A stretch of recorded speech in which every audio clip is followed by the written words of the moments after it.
بسم الله الرحمن الرحیم. شروع کوم د پاک الله په نوم چې بخونکی او مهربانه دی. د ټولو نه مخکې زه ټول افغان ولس ته د لوی افغانستان د غورځنګ ګریټ افغانستان مومنټ ګام د اړخه د مینې نه ډک سلامونه، پاکې هیلې او نیکې پیرزوینې وړاندې کوم. زما د نننۍ بیانیې موضوع ده د طالبانو د دولت په رسمي توګه پیژندنه. ګرانو وطنوالو، په نړۍ کې یوازې دوه قوتونه شتون لري، توره او ذهن، خو دا دواړه د یو بل سره تړلي هم دي او د یو بل پر ضد هم دي. که چېرې هغه قام خرڅه او وطن فروشه کسان، که هغه د وطن دننه وي او یا بهر، چې د خپلو چوکو او د خپلو شخصي ګټو په خاطر د خپل قام او د وطن په سر سودا وکړي او یا وطن بل هیواد اشغال کړی وي، نو په داسې وخت کې توره او ذهن د یو بل سره تړلي وي چې د ذهن نه کار واخیستلی شي چې څنګه به د تورې په زور خپل وطن د قام خرڅو، وطن فروشو او د اشغالګرو نه خلاصوي. خو چې کله دې کسانو ته ماتې ورکړی شي او وطن د اشغالګرو نه آزاد کړی شي، نو بیا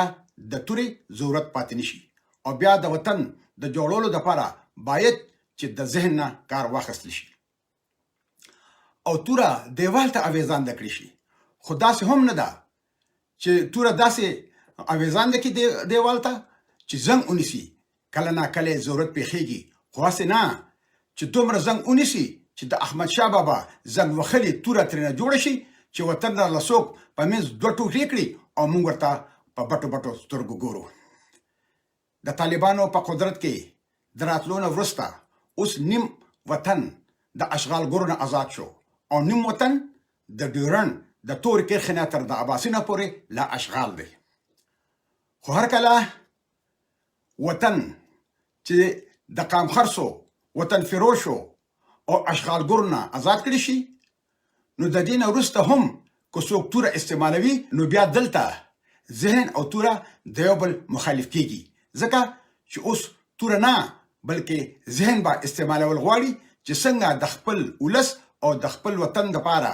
ګټورې پروژې مخ په وړاندې باندې بوځي چې ولس اسوده حال شي، ځکه چې په اوږد مهال کې توره تل د ذهن لخوا وهل کیږي. یو چینایي ستراتیجیست سنجو چې په شپږمه پېړۍ کې ژوند کاوه، هغه وایي که تاسو خپل دښمن پیژنئ او خپل ځان پیژنئ، نو تاسو اړتیا نه لرئ چې د سلو جګړو له پایلو څخه ویره ولرئ.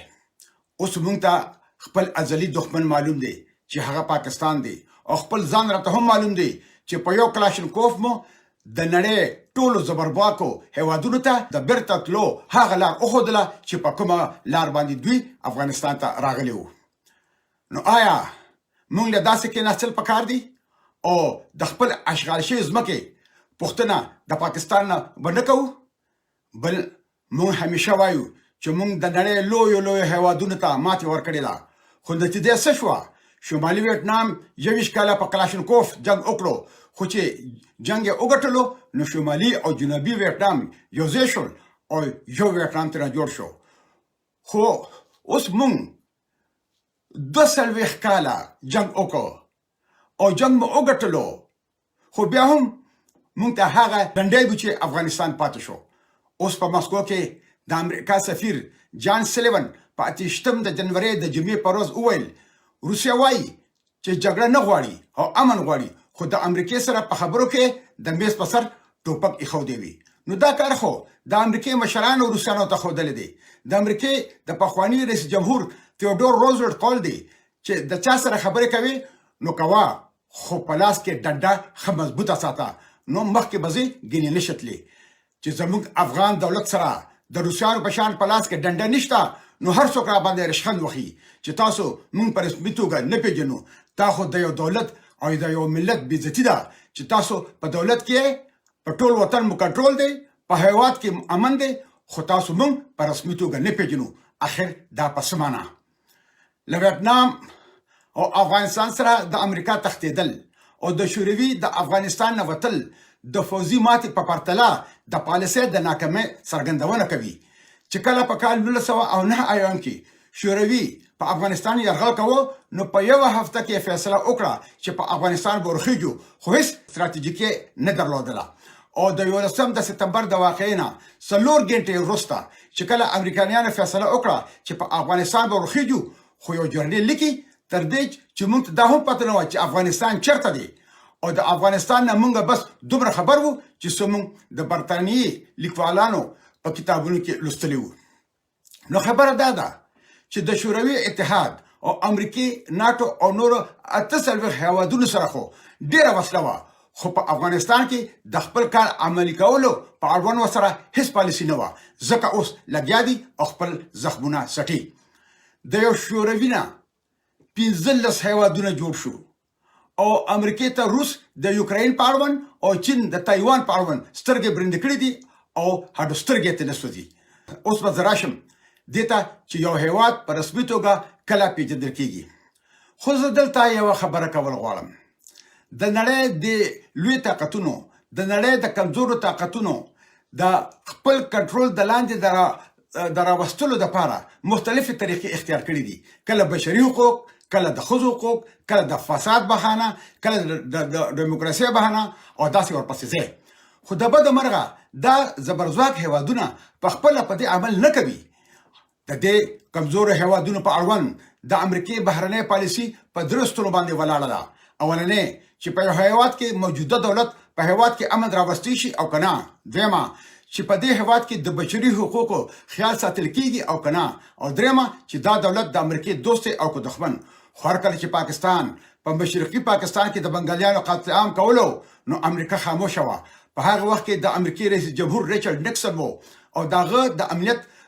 سکرټر هنري کیسنجر وو نو د هنري کیسنجر نه یو ژورنالیست پوښتنه وکړه چې تاسو خوشپه ورځ د بشري حقوقو بغای وخه نو دا په مشرقي پاکستان کې چې د بنگالیانو قتل عام شروع دي نو تاسو ولې خاموش یې نو کیسنجر ورته وایي چې په دغه وخت کې پاکستان د امریکای او د چین په منځ کې منځګړیتوب کوي چې د روس خلاف د امریکای او د چین تعلقات خشي نو ځکه موږ د پاکستان د ظلم او بربریت مخالفت نه کوو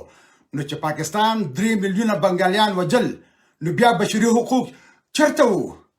او چې کله په مشرقي پاکستان کې 4 لکه بنگالي ښځې د پاکستان فوجیانو شرمولي نو په هغه وخت کې د ښځو حقوق چرته وو په 28 د دسمبر کال 1933 کې د پیراګوای په پلازمینا مونټیویډیو کې د امریکای په اوم بین الاقوامي کانفرنس کې د کنونشن منظوري ورکړل شو چې هغه د مونټیویډیو کنونشن په نوم باندې یادېږي او په 28 د دسمبر د کال 1934 کې ورله قانوني شکل ورکړل شو په دې کنونشن کې د ایالاتو په اړوند سپری کړو شو چې هغه په موجوده وخت کې د بین المللي قانون یو برخه جوړ شوې ده په دې پریکړه کې 14 ماده دي چې دغه په اولنې ماده کې دا 4 شرطونه لیکل شوي دي چې هر کله یو هیواد مشخصه جغرافیه ولري متعین نفوذ ولري دولت ولري او دولت دا توان ولري چې د بهر دنیا د هیوادونو سره تړونونه وکړي شي نو هغه به په رسمي توګه یو ریاست منل شي او د دې کنونشن په 8 ماده کې داسې لیکل شوی دي چې هیڅ دولت حق نه لري چې د بل دولت یا د بل هیواد په کورونو او بهرنو چارو کې لاسوخنه وکړي دا بین المللي قانون د لاندې که په یو هیواد کې دولت د دیکتاتوري په وجه راغلی وي که په دغه دیموکراسي او یا که د خنجګۍ په نتیجه کې مستر راغلی وي د هغې سره د بین المللي قانون هیڅ کار نشته اوس دولت او ایالت دوه جدا جدا سیزونه دي چې ایالت یعنی سټیټ هغه مستقل وي او دولتونه زیرا دي لکه د کال 1919 نه را پدې خو مونږ خپل یو خپلواک افغانستان لرو که څه هم نیمګړی دی د اشرف غني د تښتېدلو نه پس د طالبانو په قدرت کې د راتلو نه وروسته د افغانستان جغرافیه بدله شوې نه ده مونږ خپلواک هیواد لرو خپل نفوس لرو دولت لرو او په دولت کې چارواکي د بهر دنیا سره دا توان لري چې د بهر دنیا سره تړونونه وکړي شي نو طالبانو خو په قدرت کې د راتلو نه مخکې د دنیا یو لوی طاقت امریکای سره د 18 میاشتو د خبرو اترو نه وروسته د دوحه تړون لاسلیک کړی و بل اړخته په زړه پورې خبره خو دا ده چې د دولتونو په رسمیت پیژندل یا نه پیژندل هغه څه دي چې په تېرو وختونو کې د یو ټاکلي وخت لپاره ورک شوي دي، لکه د دویمې نړیوالې جګړې له پای ته رسېدو راهسې سویټزرلینډ د اصولو په توګه یوازې ریاستونه پیژني، نه چې دولتونه. په 18 د جون کال 1980 کې د برطانیې دولت سره د خپلو ملګرو دا پریکړه وکړه چې موږ به یو ایالت یعنې سټیټ په رسمي توګه وپیژنو، خو د دولت د بدلیدلو سره به زموږ هیڅ کار او غرض نه وي. استرالیا په کال 1988 کې په پیژندلو پالیسي بدله کړه چې یوازې ایالتونه یعنې سټیټس به په رسمي توګه باندې پیژني، نه چې دولتونه. او جرمني هم په دې ټینګار کړی دی چې موږ به ایالت په رسمي توګه پیژنو، د دولت یا د ولس مشرانو سره زموږ هیڅ کار نشته، او که په دولت کې څوک هم ناست وي نو پروا نه لري. خو چې هر کله نیکولاس مادورو په وینزویلا کې ټول ټاکنې وکړې او په 10 د جنوري کال 2019 کې د رئیس جمهور لپاره قسم پورته کړو، نو امریکا د هغې خلاف وه. نو په 30 د جنوري کال 2019 کې یوان ګویډو اعلان وکړو چې زه د وینزویلا رئیس جمهور یم. نو سمدستي امریکا، کاناډا، استرالیا، برطانیې او نورو یورپي هیوادونو هغه په رسمي توګه رئیس جمهور ومنه، او بهانه کوم وکړه چې رئیس جمهور نیکولاس مادورو د بشري حقوقو نه سرغړونه کړې ده. نو دا زه چې وایم چې دوی کومې پریکړې وکړي نو بیا دا هیوادونه په خپله په هغې باندې عمل نه کوي. خو په هغه وخت کې روس، چین، کمبودیا او ترکیې د نیکولاس مادورو دا دولت مرسته وکړه. بشري حقوق دوه اړخیزې چاړه ده، په هر لوري باندې خرابول کوي. اوس چې کله امریکا سره د ملګرو او د ناټو په کال 2001 کې په افغانستان وروختل، نو د کال 2009 پورې دا بندیز و چې دا به په رسنیو کې نه راځي چې څومره افغانان مړه شوي دي. خو چې په کال 2009 کې پته ولګېدله نو 10% افغانان مړه شوي وو. نو په هغه وخت کې بشري حقوق چېرته تللي وو چې د افغانستان د لاسپوڅو مشرانو د کرزي او د اشرف غني په وخت کې به په سکولونو، جنازو، اسپیټالونو، مدرسو، کورونو، جوماتونو باندې بمبونه غورځېدل او مشران، ځوانان، ښځې او ماشومان به پکې شهیدان کېدل. نو په هغه وخت کې بشري حقوق چېرته وو؟ او چې کله په کال 2003 کې امریکا بغیر د ملل متحد د اجازت نه په عراق وروختله چې د عراق سره خطرناکه وسله ده، او د عراق ایالت او د صدام دولت تباه او برباد کړل، او 1 میلیون ولس پکې مړه شول. او بیا امریکا دا ومنل هم چې دا زمونه اشتباه شوی وه. نو هغلته بشري حقوق چېرته تللي وو؟ بل د ویانا د کنونشن د 43 د مادې په تړاو د دولت په رسمي توګه نه پیژندل په ډیپلوماټیکو اړیکو هیڅ اثر نه غورځوي. که یو هیواد بل هیواد په رسمي توګه پیژني هم نه، خو دوی ورسره ډیپلوماټیکي اړیکې ساتلی شي، لکه چې اوس په افغانستان کې د مختلفو هیوادونو سفارتونه شتون لري. بل د 48 هیوادونه امریکا او ناټو د طالبانو په اړوند په ډیره لویه غلطفهمۍ کې پراته وو. دوی به ویل چې طالبان ډیر وروسته پاتې خلک دي، د منځنیو پیړو او د قدامت پسندو د مختلفو ګروپونو یو کمزورې ډله ده، خو داسې نه وه. په حقیقت کې طالبان د ستراتیژیک پلان جوړونې او همغږیو عملونو پوره وړتیا لرله. دا په دې معنا ده چې دوی به د نړیوال ائتلاف له هر ډول اقدام سره موافقت او مقابله کوله. د دې خبرو شواهد ښایي چې طالبان یو اغیزمنه رهبري لرله، له خپلو تېروتنو په ځای د هغې نه به زده کړې کولې او د خپلو مخالفینو له کمزورو څخه به په چټکۍ ګټه پورته کوله. دوی به یوه متوازی اداره جوړوله، په ټول هیواد کې لوجستیکي سیستم لرلو او د مخه یو اغیزمنه استخباراتي شبکه اداره کوله. نو ځکه چې کله په 15 د اګست کال 2021 کې په قدرت کې راغلل، نو په 15 میاشتو کې په ټول افغانستان کې یو دولت دی او امن او امان دی. اوس د نړۍ پالیسي جوړونکي زر هغوی به په افغانستان کې د طالبانو له نوې مشرتابه سره د خپلو راتلونکو اړیکو په اړه فکر وکړي. په داسې حال کې چې ځینو هیوادونو په افغانستان کې د رژیم بدلون ته مثبت غبرګون ویلی دی، لکه روسیه او چین. خو ځینې هیوادونه د افغانستان په رسمي توګه د منلو نه ډډه کوي. په تېره بیا د اروپایي ټولنې د کمیسیون مشرې اورسولا فون ډیر لاین اعلان وکړو چې اروپایي ټولنه د طالبانو نوي رژیم په رسمیت نه پیژني. د یو دولت په رسمي توګه پیژندنه دوه قسمه ده، یو ته ډیفیکټو ویلی شي او بل ته ډیجورو ویلی شي. ډیفیکټو دولت په رسمي توګه منل یو سیاسي ستونزه ده چې دلته خو یو مؤثر دولت موجود وي، خو هغه دولت چې کوم دا دولت په رسمي توګه پیژندل غواړي نو هغه به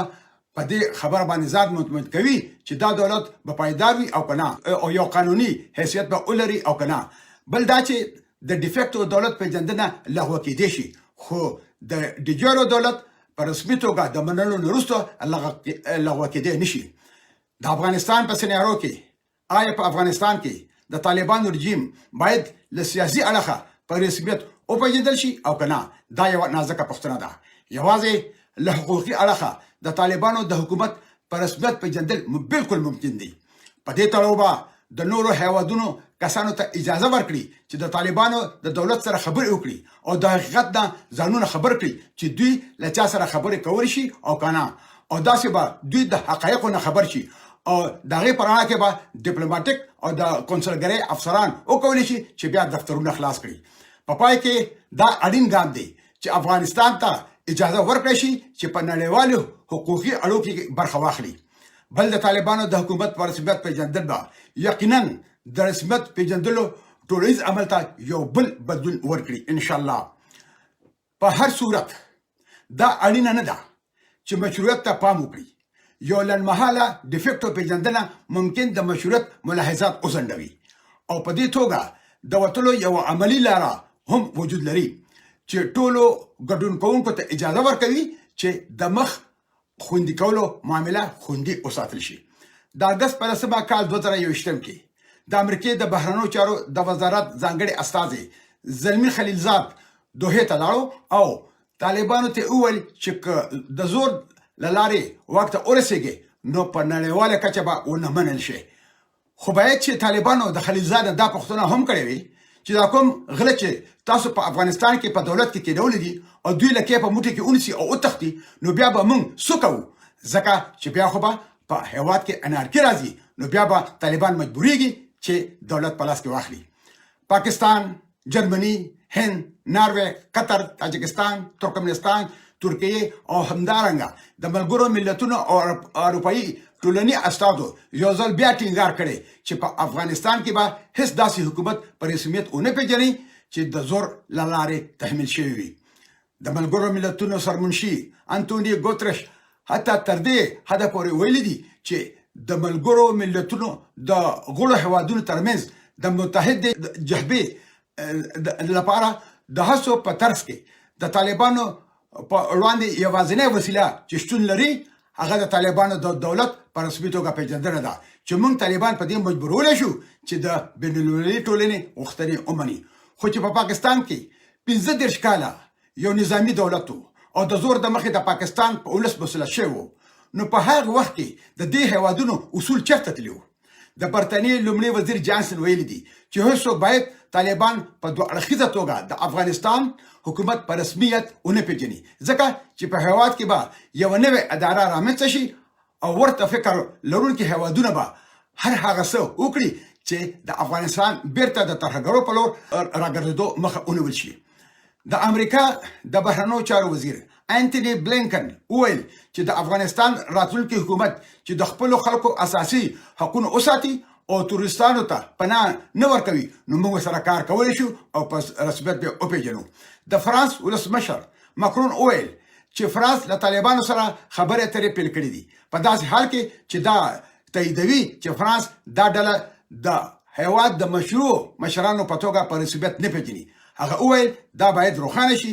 چې دا طالبان د کابل عملی ډول کنټرول لري او کنه موږ باید په دې باندې بحثونه ولرو. په هر صورت د دې څرګندونو سره ځینې هیوادونه ممکن د پیژندلو په اړه باید په خپلو پالیسو غور وکړي. د چین د بهرنیو چارو وزارت په ډاګه دا خبره ویلې ده چې د حکومت له جوړېدو وروسته به په رسمیت وپېژندل شي. په دې معنی چې په رسمیت پیژندل به د حکومت له جوړېدو وروسته پیل کېږي. دا هم ویلي دي چې چمتو دي چې طالبان په حقیقت کې په رسمیت وپېژني او د هغوی له مشرتابه سره په خبراتو کې ښکېل شي. روسیې او چین دواړو په افغانستان کې خپل سفارتونه کلو ساتلي دي. روسیې ویلي دي چې لومړی دا چې هیڅوک په دې پیژندګلو کې بیړه نه کوي. پیژندل یا نه پیژندل به د نورو چارواکو په چلن پورې اړه ولري چې طالبان څه کوي. موږ به په دقت سره وګورو چې دوی به په نږدې راتلونکي کې څومره مسؤلیت په هېواد کې اداره کوي. د پایله په توګه به د روسیې مشرتابه اړینې پایلې ته ترلاسه کړي او بیا به پریکړه وکړي.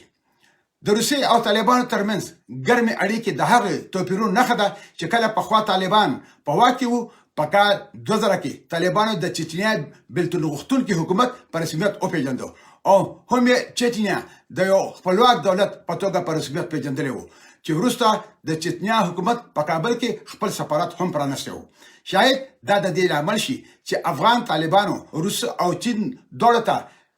ځانګړی ډاډ ورکړي چې د چچنیا او د روسیې پر ضد د نورو یاغیانو او د چین پر ضد د اغیور باغیانو ملاتړ به نه کوي او له ایران سره هم ژمنه کړې وي چې دوی به د هغه د ایران ضد سني باغیانو ملاتړ نه کوي چې سعودي عربیه تقویه کوي. پاکستان ویلي دي چې په رسمیت پیژندل به سیمه ییز پریکړه وي او په دې برخه کې به یو اړیخیزه ګام نه پورته کوي. ډیرو هیوادونو د انتظار او لید طریقه غوره کړې ده چیرې چې دوی د لومړي هیواد په توګه د طالبانو د واک اخیستو ته مشروعیت ورکولو څخه ډډه کوي. که چیرې د دوی شکونه په کافي اندازه له منځه یوړل شي او رژیم د وخت په تېرېدلو سره وکولی شي چې طالبان خپل پیاوړی خپلواک ولري، نو احتمال شته چې د یو حکومت په توګه د دوی د قضاوت دریځ په کلکه باندې وپېژني. په داسې حال کې چې ځینې دولتونه به د طالبانو د چلند او د بشري حقونو د ساتلو په اړه په رسمیت پیژندنه او د بندیزونو نرمولو څخه ګټه پورته کړي. د چین او روس په څېر هیوادونه کېدای شي طالبانو ته د هغه مشروعیت په ورکولو کې چې دوی لټوي لږ مزل وکړي. د دولتونو پیژندنه د نړیوال قانون یو ډیره ناڅرګنده ساحه ده چې لږ وضاحت لري، ځکه دا په لویه کچه دولتونه پرېښودل کېږي چې دوی کوم حکومتونه پیژني او کوم نه پیژني. دا اختیار مختلف حکومتونه او ایالتونه لا ورکړي دي او د دې پریکړې لاملونه دا به له وخته مخکې وي چې ووایو چې آیا په افغانستان کې د طالبانو حقیقي کنټرول به په قانوني توګه ومنل شي او که نه. په هر صورت یو له مهمو اړتیاو څخه چې د اغیزمن کنټرول په اړه داسې ښکاري چې په لویه کچه دا پوره شي. په دې کې دوی خپلواک دي. د دې دلیل د مخې طالبان د خلکو د اطاعت څخه خوند اخلي او د پلازمینې د ښار کابل کنټرول هم لري. آیا دوی کولی شي چې په دوامداره توګه په واک کې پاتې شي چې لنډمهاله نه وي؟ په هر صورت هغه سرعت چې دوی افغان حکومت ته ماتې ورکړې وه او دا حقیقت چې هیڅ اپوزیسیون لا تر اوسه د طالبانو لپاره یو قوي مخالف نه دی رامنځته شوی او یا نړیوال ملاتړ نه دی ترلاسه کړی، دا ښایي چې د طالبانو دا پیوستون ممکن د پام وړ وګرځي. که داسې وي نو دا احتمال شته چې نور هیوادونه به په ښکاره توګه طالبان په رسمیت وپېژني پرته له دې چې کومې څرګندونې اعلامیې وکړي. دا د ډیپلوماټیک اړیکو او یا د اړخیزو تړونو له لارې کېدای شي. په هر صورت ځینې ممکن د معاملې چپ په توګه پیژندنه وساتي تر څو واک تر مشروعیت ونه کړي، خو تر څو چې طالبان د ډیموکراتیک مشروعیت د بشري حقونو ساتنه یا د توریزم سره د مبارزې تضمین چمتو نه کړي. په مجموع کې د دولتونو پیژندنه په بشپړه توګه اختیاري ده او د دولت په ټولنه کې د ګډون کولو حق د دولت څخه د انکار کولو وړتیا په خپله د خبره دولتونو ته پرېښودل کېږي چې آیا طالبان به د خپلې واکمنۍ په اړه د دولتونو اندېښنې کمې کړي او یا به یې لا پسې زیاتې کړي. د ګټې په توګه د پیژندنې په کارولو کې د بریا امکانات روښانه نه دي. په هر صورت حتی ولسمشر بایدن شک څرګند کړی دی چې آیا طالبان به خپل چلند بدل کړي او که نه. په دې اړه هم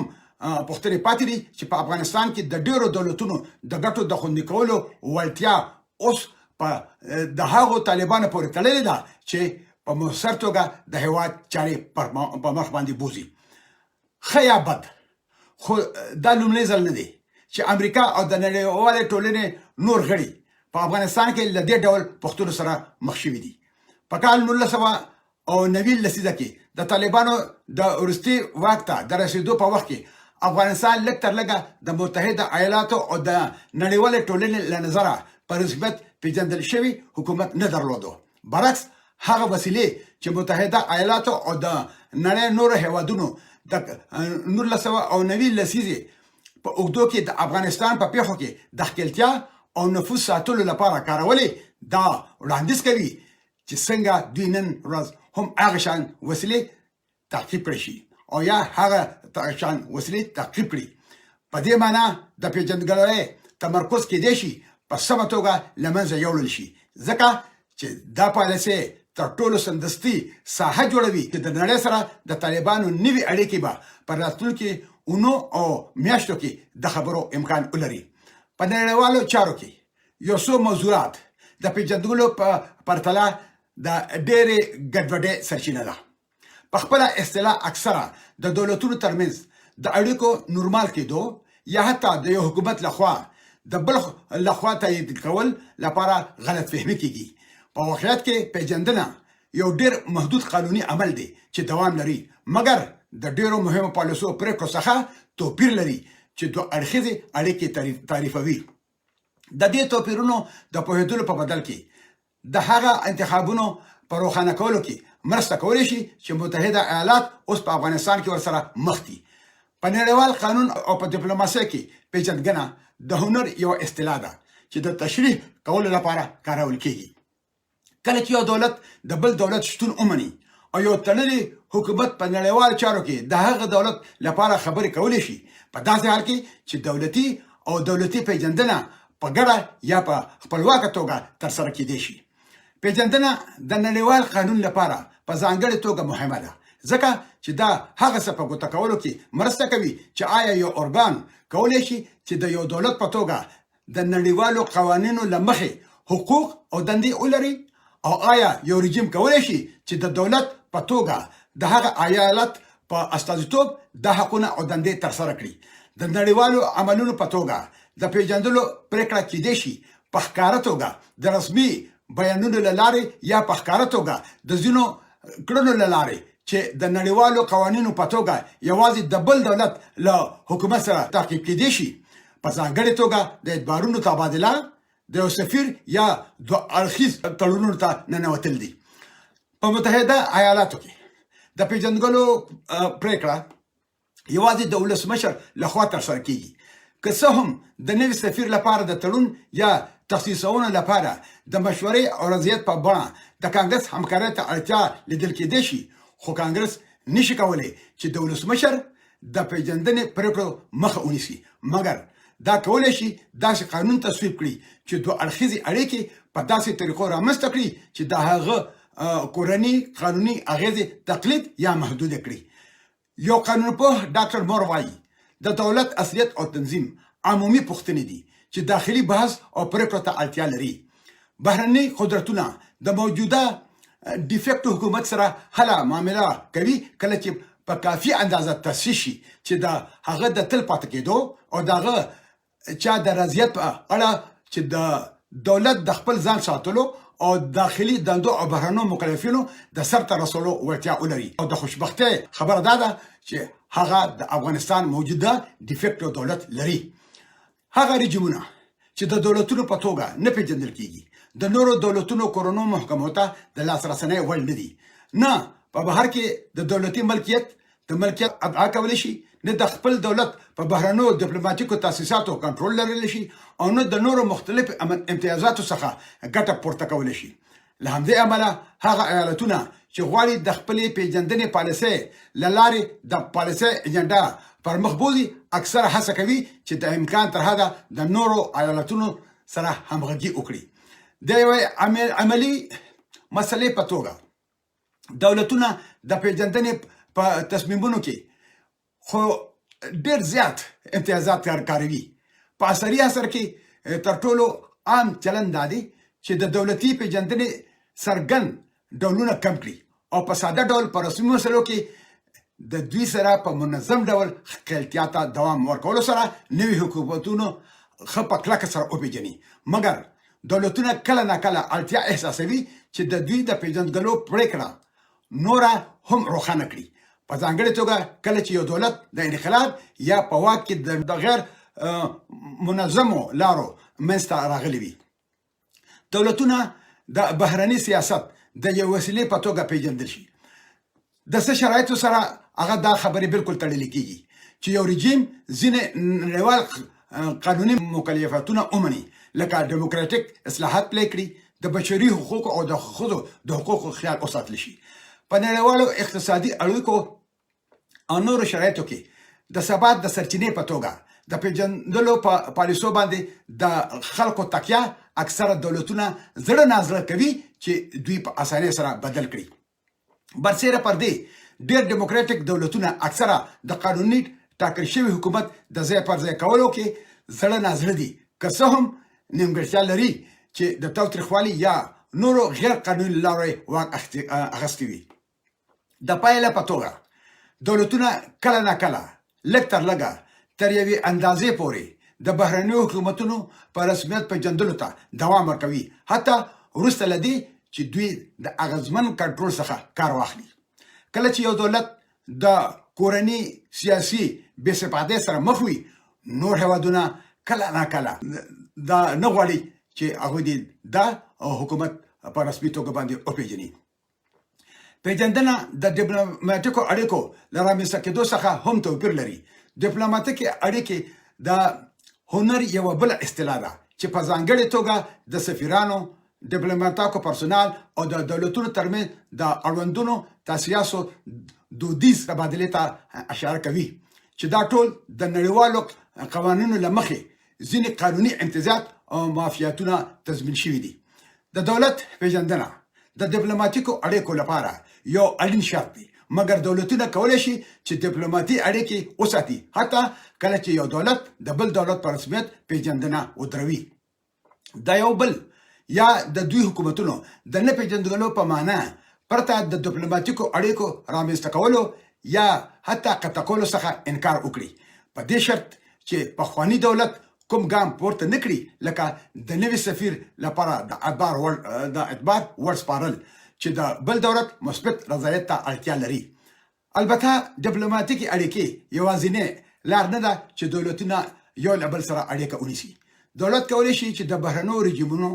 غیر دولتي لوبغاړو او خصوصي اتباعو سره د لیدو لپاره استازي واستوي،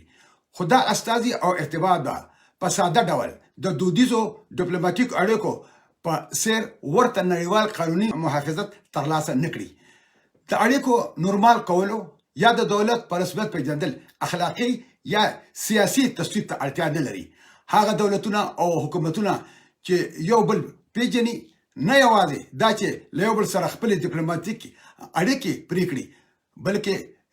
په یو بل باندې بندیزونه هم لګوي، له یو بل سره بهرنۍ مرستې او تجارتونه هم بند کړي، او یا هم پر یو بل باندې فوجي بریدونه هم وکړي. دا ټول د پالیسۍ جلا پوښتنې دي چې کورني او نړیوال حقوقي چارواکي پکې شامل دي. دا قانوني شرایط د افغانستان په اړه د متحده ایالاتو د پیژندلو د پالیسۍ د اوږد او پیچلي تاریخ د پوهېدو لپاره اړین دي. امریکې په لومړي ځل افغانستان په 1928 کال کې د یو خپلواک هیواد په توګه په رسمیت وپېژنده، او په 1935 کال کې ورسره ډیپلوماټیکې اړیکې ټینګې کړې. خو د 20مې پېړۍ په وروستو 2 لسیزو کې امریکې هیڅ داسې حکومت په رسمیت ونه پیژنده چې د افغانستان د استازیتوب خبرې وکړي. دا پالیسۍ یوازې د طالبانو په اړه نه وي، بلکې د دوی د شتون یې لږ تر لږه یو لسیزه وړاندې هم وجود لرلو. خو دا مرسته وکړه چې د طالبانو په وروستي ځل واک ته د رسېدو په وخت کې د امریکا متحده ایالاتو څه ډول غبرګون وښوده، او د دې معاینه کول هغه دا ښایي چې دا روښانه کړي چې متحده ایالات او نور په نړیواله ټولنه کې به دا ځل څنګه غبرګون وښایي. په 20مه پېړۍ کې په افغانستان کې د امریکا وروستی سفیر اوډلف ډوبس د کال 1948 د جولای په میاشت کې د افغانستان حکومت ته د خپل سفارت اسناد وړاندې کړل. 8 میاشتې وروسته ډوبس د اورپکو لخوا وتښتول شو او په هغه وخت کې ووجل شو چې د ژغورنې یوه ناکامه هڅه وشوه. متحده ایالاتو د ډوبس له وژنې وروسته په افغانستان کې د بل سفیر د ټاکلو هڅه ونه کړه، خو په کابل کې په سفارت د موقتي ادارې د یو لړ مسؤلینو تر څارنې لاندې پرانیستي ساتلی و. دې شتون د شوروي د نظامي مداخلې او خونړۍ لسرې په اوږدو کې هم دوام درلودو. امریکایي ډیپلوماټ د کال 1989 تر جنوري پورې له دغه هیواد نه نو ویستل شوی، خو هر کله چې د شوروي اتحاد له نږدې وتلو د امنیتي اندېښنو خبرې ډېر زیاتې شوې، نو بیا هغوی خپل ډیپلوماټان وویستل. کله چې مجاهدینو په پای کې د افغانستان اسلامي دولت تر نامه لاندې نوی حکومت اعلان کړو. د مجاهدینو د رهبرۍ شورا استاد رباني هغه د کال په وروستیو کې په موقتي توګه د ولس مشر په توګه وټاکل شو، خو د مجاهدینو دننه ډلې په چټکۍ سره په خپلمنځي شخړو بدلې شوې. رباني په عین حال کې د خپل اصلي واک له پای ته رسېدو وروسته په دفتر کې پاتې کېدل غوره وګڼل او خپل مشروعیت یې تر پوښتنې لاندې راوستو. په هر صورت د رباني رژیم بهرني نړۍ ته د افغانستان په استازیتوب څه بریالی هم شو. تر ټولو د پام وړ هغه په بریالیتوب سره ملګرو ملتونو ته د افغانستان د استازیتوب لپاره اسناد وړاندې کړل. هغه ته دا اجازه هم ورکړل شوه چې په واشنګټن کې هغه د افغانستان د سفارت د چارو د پرمختګ بویلو لپاره ډیپلوماټیک کارکوونکي واستوي. خو حقیقت دا دی چې رباني د امریکا له لوري کوم سفیر ته اسناد نه دي ورکړي او یا هم کوم سفیر ترلاسه کړي نه دي. دا د دې حقیقت ښکارندویي کوي چې د امریکا په رسمي درس کې پاتې راغلی دی. د متحده ایالاتو د نه پیژندنې دا پالیسي چې په نړیواله ټولنه کې د ډېرو هیوادونو لخوا تخلیق شوې ده، په دې توګه په کال 1994 کې په ښه توګه رامنځته شوه کله چې طالبان په چټکۍ سره د اسلامي زده کوونکو له غورځنګ څخه د هیواد تر ټولو اغېزمنه وسله والې ډلې باندې بدله شوه. په کال 1989 کې طالبانو په بریالیتوب سره د کابل په ګډون د هیواد ډیره برخه تر خپل کنټرول لاندې راوسته او د افغانستان د نوي اسلامي امارت د جوړولو اعلان وکړو. په هر صورت د طالبانو واکمنۍ د رباني لخوا مقابله شوې وه، چا چې د هیواد شمال ختیځ د کابل څخه وتښتید او حتی د افغانستان د قانوني مشر په توګه ادعا وکړه چېرته چې هغه او دغه متحدینو د طالبانو د کنټرول په وړاندې مبارزې ته دوام ورکړو او بالاخره د شمالي ټلوالو درګۍ رامنځته شوه. په څو میاشتو کې د رباني او طالبانو د رژیمونو ترمنځ جګړه په بهر کې خپره شوه. د طالبانو رژیم د نړیوالو اړیکو په برخه کې د محدود تجربې درلودو سره یو شمېر ملي پلازمینې او همدارنګه په نیویارک کې د ملګرو ملتونو سازمانونو ته استازي واستول ترڅو د افغانستان د حکومت په توګه په رسمیت باندې وپېژندل شي، خو هغې هیڅ نتیجه ورنه کړه. که څه هم د رباني رژیم د یو مسؤل په توګه ګټه درلوده، خو کله چې دواړو رژیمونو ملګرو ملتونو ته د افغانستان د نمایندګۍ په موخه مراجعه وکړه، نو د ملګرو ملتونو د اعتبار کمیټې د دوی په شخړه کې له ګام پورته کولو څخه ډډه وکړه او د رباني لخوا ټاکل شوي اساسو ته اجازه ورکړه چې خپل رول ته دوام ورکړي. په همدې ډول په واشنګټن ډي سي کې د افغانستان سفارت د کال 1999 د مې تر میاشتې پورې د رباني لخوا د ټاکل شو کارکوونکو لخوا پر مخ روان وو. خو کله چې د سفارت د مرسال طالبانو ته د وفادارۍ قسم وخوړو، خپل مشر له واکه لور کړو او د طالبانو بیرغ پورته کړو، نو متحده ایالاتو د کال 1999 د اګست په میاشت کې د سفارت چاري په بشپړه توګه په دې منطق وځنډولې چې په هیواد کې موثر حکومت نشته، بل دا چې د کلینټن د ادارې پالیسي دا وه چې د افغانانو په وړاندې په کلکه بېطرفه پاتې شي. د دې دورې په اوږدو کې د کلینټن اداره روښانه وه چې متحده ایالات نه طالبان د افغانستان د قانوني حکومت په توګه په رسمیت پیژني او نه هم د کومې بلې ډلې په توګه باندې. د طالبانو د القاعده د اړیکو په تړاو په کال 1999 کې متحده ایالاتو د ملګرو ملتونو د امنیت شورا سره کار وکړو ترڅو په طالبانو دوه اړخیزه او څو اړخیزه بندونه ولګول شي چې هغې په ډرامایي انداز سره د طالبانو نړیواله انزوا لا جوړه کړله. د کلینټن ادارې په پرله پسې ډول د طالبانو له چارواکو سره لیدنې ته دوام ورکړو ترڅو د توریزم بشري حقوقو او نورو اندېښنو په اړه د پرمختګ لپاره د بندیزونو د معافیت څخه ګټه پورته کړي مګر محدود بریالیتوب یې ترلاسه کړو او بیا وروسته د بش په وخت کې چې د سپتمبر واقعه وشوه چې نتیجه ستاسو په مخ کې ده په 1 د اکتوبر کال 2001 کې د امریکای په افغانستان د یرغل نه وروسته د کال 2001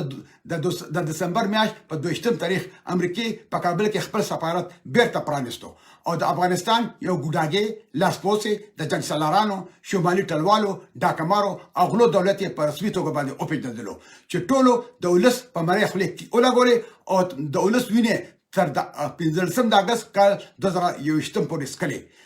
نن سبا په ډیرو لارو کې افغانستان د متحده ایالاتو د مداخله د مخه په سر بالکل ډیر ځخ ښکاري آیا دا په دې معنی ده چې متحده ایالات او نړیواله پښتون به بیرته خپل پخوانو عادتونو ته راستانه شي په دې کې چې متحده ایالات خپل ملي ګټې څنګه ویني او په افغانستان کې سره لوبل غواړي مګر طالبانو د واکمنۍ پرسته دوره کې د متحده ایالاتو د تګلارې ترشا ډیر زیات منطق لا هم په استدلال سره پلی کیږي او ممکن لا هم په دې خبره کیږي چې متحده ایالات او نور سکوي که د پخوانی ولس بشر غنی د حکومت هغه استازي چې نه په ساعت کې ککړو او نه خپل وطن او ولس سره خیانت کړی دي او اوس په وطن کې ناشتي نو که په رښتیا هم هغه طالبان خپل سینې ته رانږدې کړي او ټول افغان ولس د طالبانو په دولت کې ځانونه اوویني نو ممکن ده دا به دوی ته یو څه مشروعیت ورکړي او د طالبانو د اغزمن کنټرول عداوت به اعتبار ورکړي خو که طالبان د توترخوالي او د غواخله لارې خپلواک ته هغه ته دی غاړه کیدي نو دا کار به بل لوري ته هم غځېدلی شي نور ملاحظات په دې اړه دي چې آیا متحده ایالات یا په نړیواله ټولنه کې نور به د طالبانو رژیم ته د رسمي یا غیر قانوني پیژندګلو د غځولو لپاره خپل اختیار وکاروي د بایدن ادارې او اروپایي اتحادیې لا دمخه د طالبانو د واکمنۍ سره د نورو اوږدمهاله اندېښنو په منځ کې د بشري حقوقو او د ښځو او نجونو سره انساني چلند ته د درناوي لپاره د طالبانو د رسمي پیژندلو امکان تړلی دی او متحده ایالات به له شکه پر دې ټینګار وکړي چې طالبانو له به د کال 2020 د دوحې د تړون په اړوند اجازه ورنکړي چې افغانستان یو ځل بیا د نړیوالو ترهګرو په ځاله باندې بدل شي سربیره پر دې د دې مسلو په اړه د طالبانو تیر تاریخ ته په پام سره ساده ډاډ د کافي په توګه نه لیدل کیږي پر ځای متحده ایالاتو او د نړیوالې ټولنې نورو غړو لا دمخه وړاندیز کوي چې دوی به د طالبانو خبرو ته د ارزښت ورکولو د مخه د پرمختګ په معتبرو نښو ټینګار وکړي په دې ټولو ملاحظاتو کې مشترک موضوع دا ده چې نور وخت اړتیا لري چې په افغانستان کې د ځمکې پر مخ شرایطو ته د ثبات او د طالبانو د ارادي او وړتیاو ارزونه وشي دا ټول صبر په استدلال سره په اړوند نړیوال قانون او عمل کې رامنځته شوی دی ترڅو د چارو ډیر باثبات حالت ته اړتیا ولري او د رضایت لپاره د چلن نمونه خودل شوی دی زند یو ستراتیژیکي ګټه هم وړاندې کوي ځکه چې دا د نړیوالې ټولنې غړو ته اجازه ورکوي چې هغه سپریک دي ځکه چې ممکن ستونزمن او جنجالي پریکړې کمې او په ځان سره نیولې دي چې دا غنه ډډه وکړي او اضافي وخت چمتو کړي چې دوی وکولای شي د رسمي پیژندګلو سره د ګټې اخیستنې په توګه کار واخلي دته په پام سره داسې ښکاري چې د متحده ایالاتو یا د هغې د متحدینو لپاره لږ دلیلونه شتون لري چې په نږدې وخت کې د پیژندلو په اړه پریکړه وکړي او یا به مکمل له منځ نه یوسي البته یو بل عامل دا هم کېدای شي چې دا محاسبه بالکل بدل کړي هغه بدایي چې یو لوی سیالي کوونکی هیواد یا هیوادونه په رسمي توګه د متحده ایالاتو یا نورو ګوندونو په لګښت د اړیکو د جوړولو د یوې برخې په توګه طالبان په رسمیت وپیژني له همدې امله دا یادونه وړ ده چې چین او روس دواړو په وروستیو میاشتو کې له طالبانو سره اړیکې ټینګې کړې دي که څه هم په ښکاره توګه د تسلیمۍ په لوړه بیړه نه کوي که څه هم یو یا دواړه هیوادونه د رسمي پیژندلو په لور چټک حرکت وکړي، نو دا به متحده ایالاتو او متحدینو ته یو ښه مشوره ورکړي شي چې خپل اړوند ګټې او وړتیاوې په دقت سره وارزوي او د پیژندګلو لپاره د حقیقي شرایطو په ساتلو سره د ګټې اخیستنې ګټه په بلاخر د دوی په ګټو باندې تمام شي. حالانکه د امریکای او ناتو د ځواکونو په وتلو سره افغانستان د امریکا او د هغه د متحدینو په پرتله د چین او روسیې پر ګټو ډیر مستقیم اغیز لري. په جزئي تور دا یو حقیقت دی چې طالبان د مشروعیت پرته د نړیوالو پیژندلو لپاره رښتینی دلیل لري. د څو میاشتو راهیسې په دوحه کې میاشتو طالب مشرانو د پیغام رسولو په یو محتاط کمپاین کې برخه اخیستې ده چې موخه د بشري حقوقو او د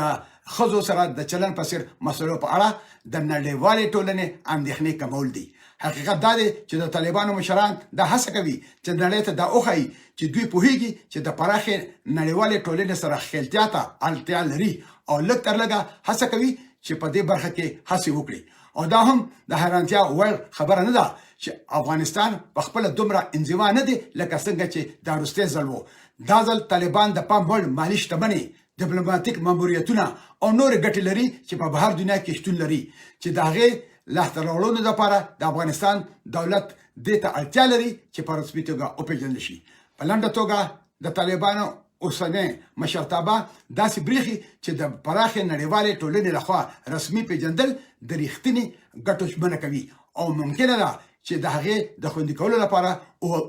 اوږده لوبه وکړي. له دې سره